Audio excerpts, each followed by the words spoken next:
ইব্রাহিম আলাইহিস সালাম আল্লাহকে খুঁজেছিলেন না খোঁজেননি?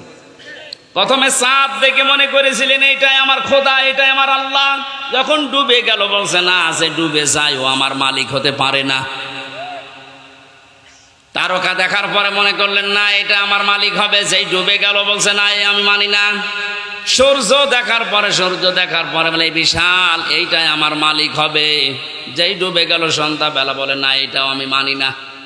হযরত ইব্রাহিম ওই সময় যা দেখেছিলেন সব যেহেতু অদৃশ্য হয়ে যায়, সব ডুবে যায়, অস্তমিত হয়ে যায়।